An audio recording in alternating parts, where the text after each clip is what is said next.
мы с вами продолжаем изучать тематику костров. Если есть возможность не валить дерево, не валите дерево.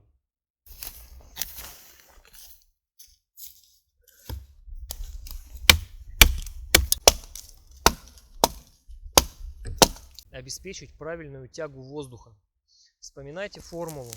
Жар от этих двух бревен будет подниматься вверх, и это бревно будет прогорать. Этого будет достаточно. Прошло 20 минут, и у нас стойкое горение. Все, я готов. Добрый день, дорогие друзья, уважаемые курсанты, юноармейцы, руководители военно-патриотических клубов, педагоги, преподаватели ОБЖ. Как я и обещал, мы с вами продолжаем изучать тематику костров. Сегодня мы с вами изучим такой таежный костер под названием Надья.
Сразу хочу сказать, что костер этот достаточно непростой, требует определенной подготовки.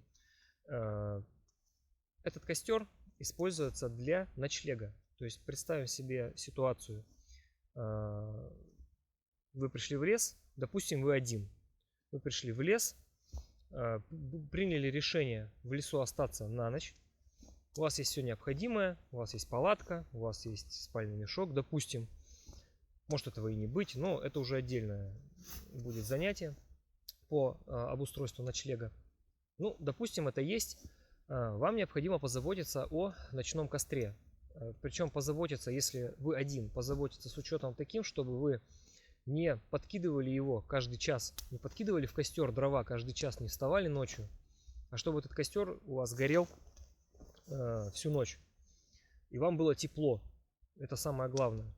Чтобы вы могли высушить одежду, чтобы вы могли приготовить себе, разогреть пищу, ну и так далее. И вот костер Надья, таежный костер Надья для этого подходит идеально. Он бывает разный. Бывает Надья из одного бревна, бывает из двух. Мы с вами сегодня изучим из трех. Почему я и сказал, что он требует достаточно большой подготовки. И первое, что необходимо сделать, это, мы всегда с этого начинаем. Это выбор места для ночлега, выбор места для костра. Вы выбираете место с учетом отдаления от деревьев. Это должно быть некое открытое пространство. Потому что костер этот достаточно объемный. Это не простой костер, таежный, обычный костер, который там метр на метр. И то это полметра на полметра. Нет, здесь бревна будут большие, вот примерно с размах ваших рук. Поэтому очистить пространство для костра – это первое дело. Второе дело, если вы, например, в лесу зимой, то сразу же нагребите кучку снега. Для чего это делать? Правильно, для обеспечения пожарной безопасности. То есть даже если вы ушли, костер не догорел, вам необходимо его потушить до последнего уголечка. Поэтому кучку снега обязательно сделать. Ну и расчистить его от того, чтобы вам ничего не мешало.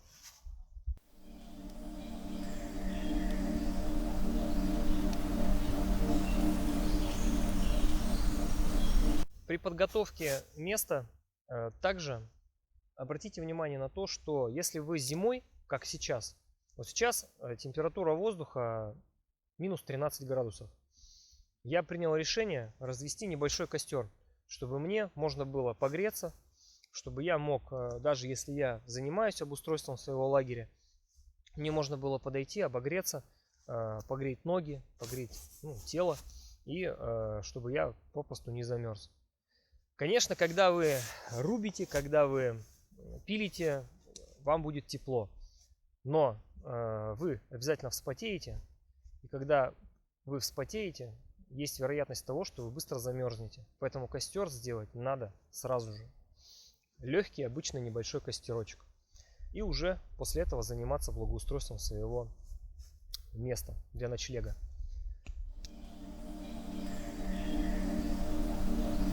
В части выбора дерева, то есть той древесины, которая вам необходима для надьи. Первое, что хочу сказать. Если есть возможность не валить дерево, не валите дерево. То есть не нужно валить живые деревья, они вам не нужны. Вы же с живым деревом никакой костер не сделаете, потому что оно влажное. Если вы видите, что есть валежник, а вот, например, вот здесь я вижу, что дерево упало от сильного ветра, его с корнями вырвало. И причем лежит оно достаточно уже долго. Вот. При этом легко понять, что древесина не гнилая. Достаточно просто сделать определенные надрубы. И мне уже понятно, что древесина не сырая.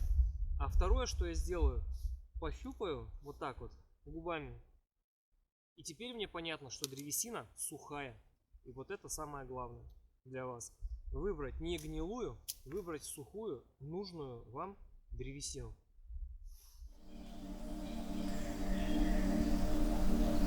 Если вы видите, что в лесу валежника нет, что неоткуда взять больше дерева, придется рубить, то в таком случае первое, что вы должны помнить, это принцип, как у врачей, не навреди. Мы не можем навредить природе. Поэтому вы должны знать, какое дерево можно валить, а какое нельзя. И вот здесь вот очень хороший этому пример. Вот это дерево живое, его валить нельзя. Мы сейчас снимем полностью это дерево, и вы поймете. Определить это можно по здоровой коре, это первое. А второе, по макушке. Макушка живая, там есть иголки, видно, что она богатая. У нездорового дерева, вот это дерево уже можно валить, но при этом оно не гнилое, оно внутри сухое. И валить его можно, вот этот ствол спокойно можно рубить. Сейчас покажем, как оно смотрится наверху.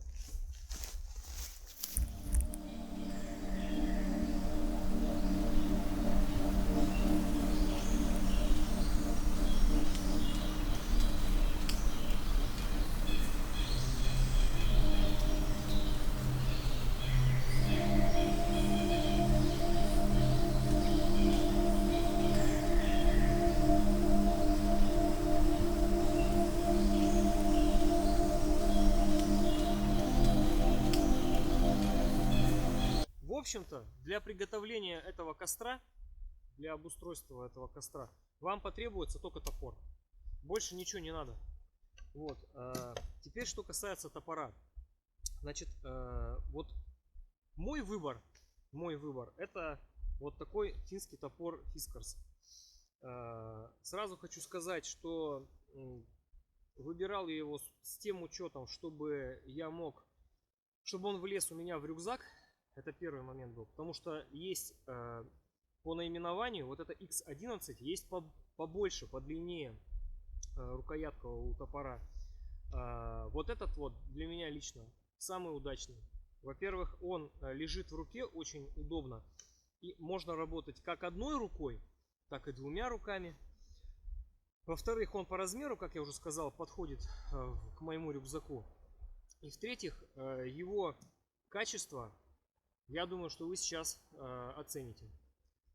Но, значит, надо сказать, что выбрать дерево, если вы уже его выбрали, вот как я сейчас, да, то есть вот оно, я его буду рубить, оно мне подходит. По размеру, выбрать по размеру вам необходимо руководствоваться следующим критерием. Это, как я уже говорил, размер ваших рук. То есть вот я начинаю отсюда и вот здесь. Соответственно, рубить я буду примерно вот в этом месте. Как это все происходит?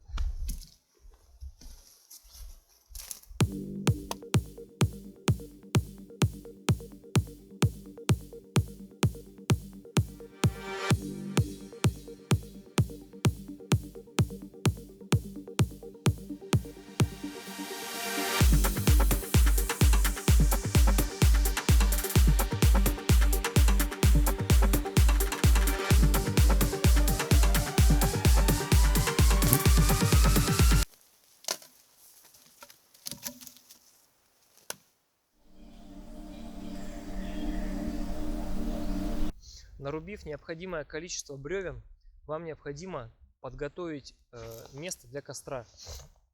То самое место, где ваш костер будет организован. Но прежде чем складывать бревна, необходимо подготовить для них платформу, для того, чтобы обеспечить правильную тягу воздуха. Вспоминайте формулу. Без кислорода костер у вас гореть никогда не будет. Поэтому вам необходимо подготовить вот такую подложку для костра. Я ее закрепил основанием, поставил камушек вот такой. Фиксирую вот такую жердь примерно с размером, ну, наверное, где-то длиной с метр. Поставил на камень, зафиксировал ее вот такой продольной палочкой. Все, вот у меня устойчиво стоит жердь. Там точно так же было сделано. И наши вдоль, вот таким вот образом, вернее не вдоль, а поперек, лягут наши бревна.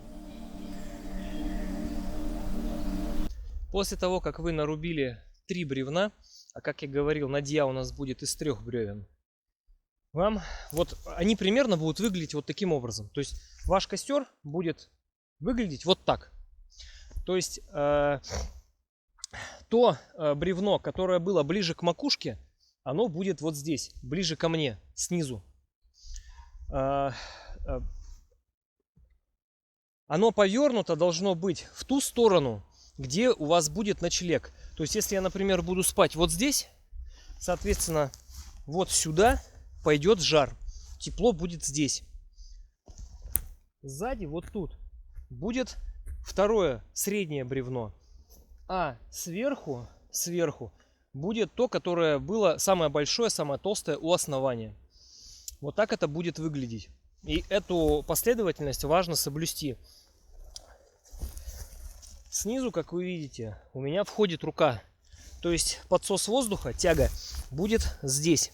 Но если вы будете пытаться его сейчас вот в таком виде, в каком он сейчас есть, поджечь, у вас ничего не получится, оно ничего не загорится. Необходимо провести подготовительную работу. Для того, чтобы вам запалить костер, необходимо сделать определенного размера затесы. То есть подрубить бревна в определенных местах, разрушив годовые кольца. Таким образом вы позволите огню правильно разойтись, вы позволите этому бревну загореться. Обратите внимание на то, что затесы сделаны определенным образом. Счищена кора в первую очередь, затем делаются определенные затесы и убирается, ну, будем говорить так, верхний слой.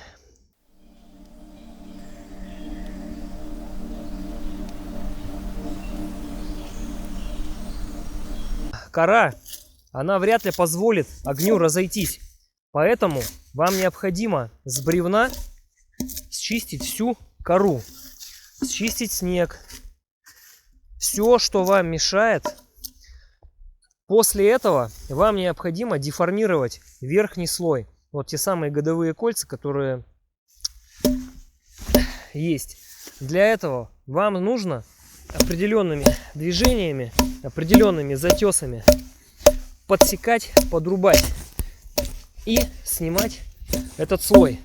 В особенности вот здесь вот с краю, чтобы подсос воздуха был.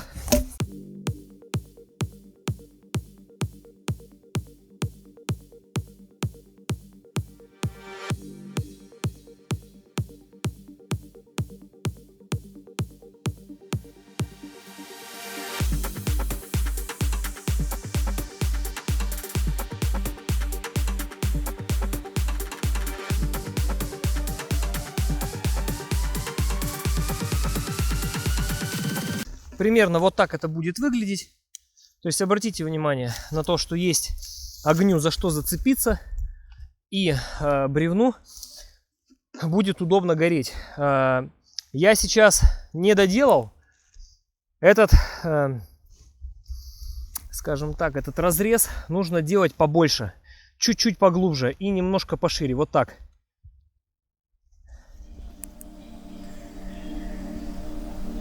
Мы деформировали два бревна. Третье бревно, самое большое, которое у нас будет сверху, мы не деформируем, мы его не трогаем. У нас подсос воздуха будет вот с этой стороны. Обратите внимание, что здесь есть щель для подтока кислорода. И сверху будет бревно. Жар от этих двух бревен будет подниматься вверх, и это бревно будет прогорать. Этого будет достаточно. Значит, следующее, что нам необходимо будет сделать, это подготовить в 3 местах, здесь, здесь и вот здесь, растопку. Можно делать подпорку в виде щепы, можно делать палочки, то есть вариантов достаточно много. Главное уверенно зафиксировать бревно, и все. В первом видео, когда мы с вами изучали виды костров, мы с вами изучали способ растопки.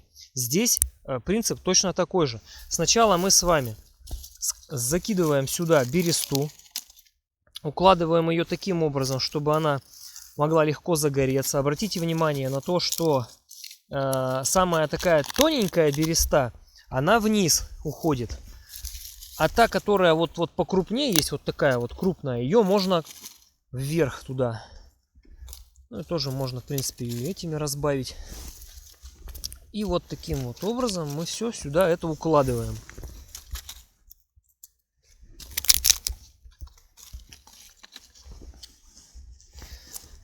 Береста — это наш основной источник растопки. Все есть. После этого мы складываем сюда маленькие еловые веточки. Маленькие. Укладываются сверху. Но не засовываются туда вовнутрь. В этом нет необходимости. Просто кладем их пока что сверху. Вот таким образом. Точно так же мы делаем в середине и с той стороны.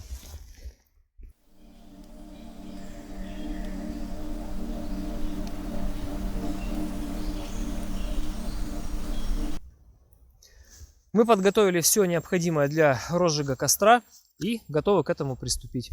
Пробуем.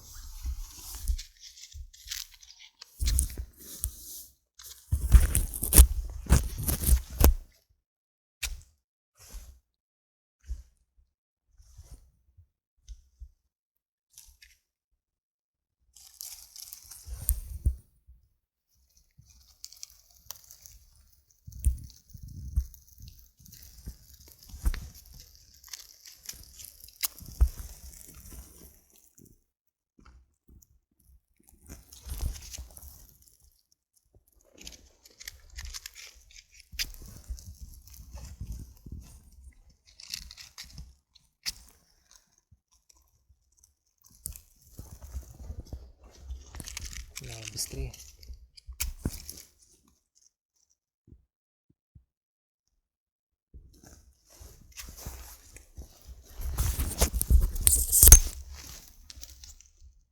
После того, как он загорелся, мы переворачиваем наше третье бревно.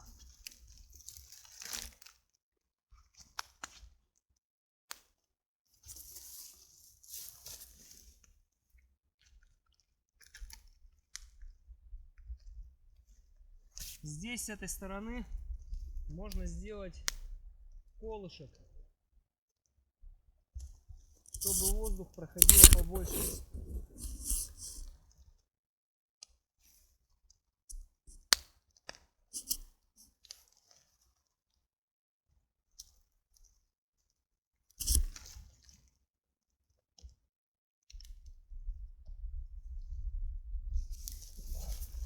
Обратите внимание, что в середине потухло. Если потухло, пробуйте зажечь еще раз.